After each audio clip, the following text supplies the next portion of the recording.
Among several things, the 2023 presidential election will be remembered as one of the closest presidential contests in Nigeria's history. How complicated was the race and the results? Babajide Ogunsanya, founder of Leadership by Data and Channels Television's data analyst, is indeed here to share further insight about the results of the 2023 presidential election. Babajide, it's great to have you again. It's been a long time we were together. Been a long time we were together, yes, exactly. Yes, and it's great to look at the presidential elections, of course, which now has come and gone. You also know that making predictions for an unpredictable, and I mean unpredictable election like ours is very tough, you know, in this part of the world. And by the way, I will say that some of your forecasts, or shall I say your predictions, were accurate. So tell us, how exactly did you come to that? What metrics did you use, and what are the lessons we can learn from this presidential elections? So for me, the most important metric was to look at the trends. I've always said it that data is the most expensive, is the most valuable commodity in Nigeria, more valuable than even oil. And so over the past couple of weeks, what we had done here was that to provide data that gave viewers information. What we had hoped was that information would be used by viewers and the political parties to be able to draw insights. And it does seem that perhaps one of the parties really looked at all the data we shared, got the information, and was able to develop the insight. But there are three major trends. And again, this victory is not just a victory for the president, for the APC and the candidate. It's a victory for our history books. It's a victory for statistics. It's a victory for data analytics. Now, what do I mean? Let's go back to the same things we talked about 2 weeks ago.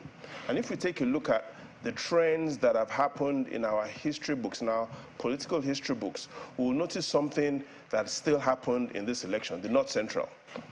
If we take a look at these trends, we'll notice that this is the 10th presidential election, and in all 10 cases, the winner always wins the North Central. Once you lose the North Central, you will not be declared president. It's not a constitutional requirement, but it's the history. No one has become president without winning the North Central. The North Central holds the golden ace, if you have. One of the golden aces, yes, the North Central. Let's take a look at another trend that also repeated itself the 10th time, which is you wouldn't be declared president if you do not win one zone in southern Nigeria. Again, that's not a constitutional requirement, but history has shown us this is the 10th time that is happening. For you to become president, you have to win, based on trends, one zone in southern Nigeria. And so we also see the candidate that has been declared winner winning the Southwest, even though he did not win the South-South and the Southeast. Now, perhaps the third and most important trend, which we also talked about based on history, is that everyone that has been declared president in Nigeria always wins a minimum of 3 zones. Always a minimum of 3 zones. Nobody has been declared winner by winning only 2 zones. And we see that happening in this election. Bola Tinubu of the APC was declared president. The results based on INEC's declaration showed he scored the highest in the Southwest, he scored the highest in the Northwest, and he scored the highest in North Central. As the president-elect. As the president-elect, exactly. And these are the trends that I kept an eye on the history books, kept an eye on data analytics. And for us, the lesson is for our leaders to know the importance of statistics and data in national planning. History repeated itself. Moreover, another history that has never failed is that whoever wins in Kwara always wins the election. And so all our history books intact, North Central history books intact. Winning a minimum of 1 region in the southern region, minimum of 1 zone in the southern region, intact. Winning Kwara, intact. Winning a minimum of 3 zones. That seems to be the formula. Even though it's not in the Constitution, but that seems to be the formula. And when we talked about it, a lot of the political parties did not take it serious, but we've seen that the results... Well, you can't really say if they didn't take it serious or not. I mean, that would be quite subjective. Perhaps, but if that was the goal, then we probably would have seen almost all the parties struggling to win the North Central. What we see is that it was a big break for the APC in the North Central, a big break in the Southwest, and even though it was a tough challenge across the North, the APC was able to win 3 zones. Now, would you say that this was the toughest presidential elections ever in our history? And if so, what exactly are the indicators? So, since the beginning of the Fourth Republic, this perhaps was the toughest election results. What we see is, if you look at our horses are back, on the average, what this election showed was the candidate of the APC was declared winner, but he only scored 37% of the total votes. Never in the Fourth Republic has a winner scored as low as 37%. In fact, it's the second lowest in our history, just behind the 1979 election when Shagari won with just 34%. This time around, Bola Tinubu scored 37% of the votes. On an average, it means for every 10 people that voted, only 4 voted for this horse. The 6 other people voted for other horses. Again, I repeat, even though that horse won, on an average, for every 10 people that voted, only 4 voted for Bola Tinubu. The 6 others voted for the other horses. But there's a number that worries me, Ayo, and that is, we've seen a declining trend in national acceptance, which we talked about 2 weeks ago, and which again happened. And if you take a look, so you're saying it's gone down again? It's gone down again. Wow. It's gone down again, which shows that the president is not only losing majority of the votes, is losing acceptance in most of the states. And that has never happened in our recent history. Let's take a look at these trends, because these are the trends that the president-elect needs to focus on, how to bring people together. And look at the facts just in front of you. 1999, I talked about it, when candidate Obasanjo won. He won 28 out of 36 states. Similar results in 2003, he won 26 out of 36 states. We see what happened in 2011. Jonathan won 24 out of 36 states. In 2015, it got worse.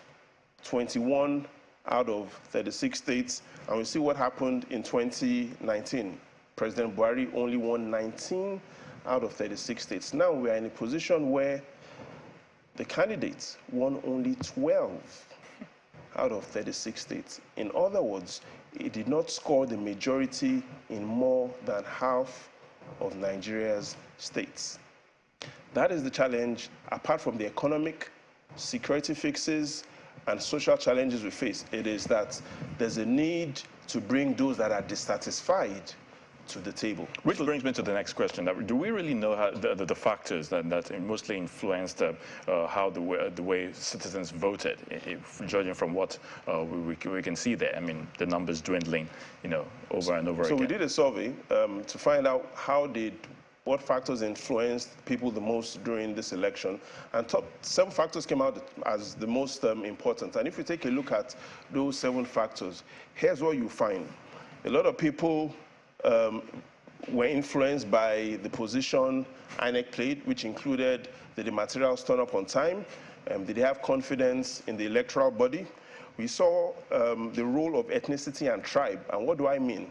The candidate of the APC, Bola Tinubu, won the region is from, Southwest. Peter Obi from the Labour Party won the Southeast.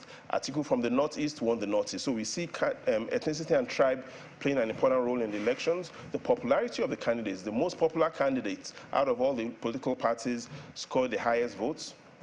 Self-interest and party bias.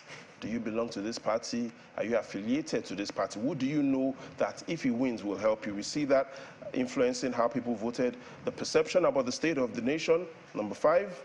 Voters' religious bias, number 6. And though money was in the top 3 before, money has dropped to the bottom 3. In all, the top 3 factors that influenced the results we've seen, the role of INEC, the candidates' ethnicity and tribe, and the popularity of the candidates. These top 3 factors influenced how voters chose who they would line up with. But perhaps more than this, you might want to also look at the important metrics, which is, was this election results, was the outcome and performance better than it was in 2019? And if we take a look at those facts right in front of us, if we look at what happened in 2019 versus 2023, here are the shocking facts, Ayo. The first is, in 2019, Nigeria had 101 million adults. It has grown by 6 million. We currently have 107 million adults. However, in 2019, 82 million people were registered. 2023, 93 million. That grew by 11.2 million. PVC collected, 72.7 million, 87.2 million in 2023, a growth of 14.4 million. However, despite all this growth, in 2019, 29.3 million people were accredited. This time around, only 25.2 million, a decline of more than 4 million. In 2019, total valid votes in excess of 27 million. In 2023, total valid votes just above, a little above 24 million.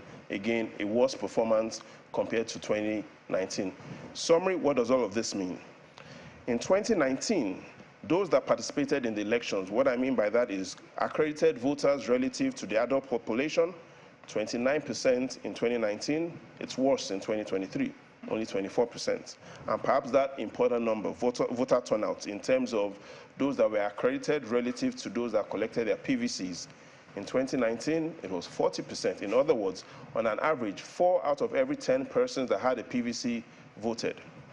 In 2023, the number was worse.